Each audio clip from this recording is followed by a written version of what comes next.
Good morning. Welcome to Time in His Word. I was looking at my Facebook page this morning. It showed I have 288 friends.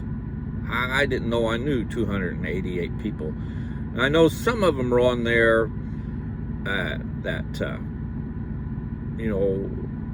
from work. We've talked once or twice, and I follow their site because they're a Christian man. Some of them on there, I noticed that they've passed, and I was trying to figure out how to remove them, and I couldn't figure that out. So imagine there's a number of them on there that they're with us no more. But in Proverbs, the 18th chapter, verse 24 says, "A man of many friends comes to ruin, but there's a friend who sticks closer than a brother." So while we may know a lot of people, and everybody has a different definition of the word friend as to how they define somebody that they have a relationship, a friendship with. Some of them will say they have a lot of friends, but they have very few close friends. I've heard that before. But I seen that this morning. I had 288. Like I said, I never thought I knew that many people.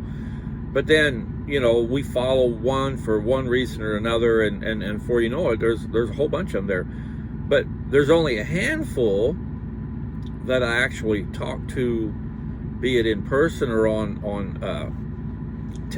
person. There's only a handful of that 288. Outside of family, maybe 20 people that aren't family that I talk to like that. So why do we have so many friends on our Facebook page? And is it helping us? Or do they help us in our walk in Christ? And now, I do have a lot of Christian sites that I follow. There's a church in our area that started a Saturday morning men's group in fact, it's this Saturday, but I was trying to make it in for it, but things didn't work out. And I do follow a number of those deals, but I follow them because there'll be a uplifting message on there for one day, or they'll post something that I like. But it takes a bit before I start following a site like that to make sure it aligns with what I believe in that. I just don't randomly add a religious site because it's religious, because their beliefs and views might be totally different than mine. I think that's where this verse is getting at when it says too many friends can ruin you. Facebook and social media has become such an intricate part of our lives that it's unbelievable. Sit in a restaurant any time of the day and look around at the tables. If there's two people there, one or both of them's going to be on their phone instead of talking to each other. I myself, unless my truck's in the shop when I'm on home time, if I take my phone with me and I'm meeting somebody for lunch or whatever, I leave my phone in the vehicle. I don't carry it inside. I'm not that important of a guy that I'm going to miss a phone call that's going to make or break me. But I find it amazing, like I said, that the number of people, how Facebook and that's just taken over their lives. I got behind a guy the other day. It was a narrow hallway, so I couldn't get around him. And he was on his phone, paying more attention to his phone, and almost walked into the wall and just went, oh, and then still kept on going. I mean, we've got to learn to put the phone down. There's a passage just the next chapter over in verse 19.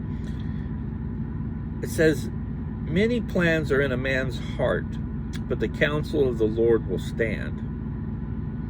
If we've got our nose stuck in our phone all the time, and we're not, how about if we took that amount of time we were looking at the phone and applied it to reading the Bible or studying the Bible? Where would we, then this verse 21 that I just read would really apply to us. Many plans are in a man's heart. If you've got a desire to do something and you've not started it yet because Facebook takes up too much of your time, how about getting off Facebook? I'm just as guilty as the next person checking Facebook when I get up in the morning. But like I said, I also and able to put the phone down and do what other things that I want to do.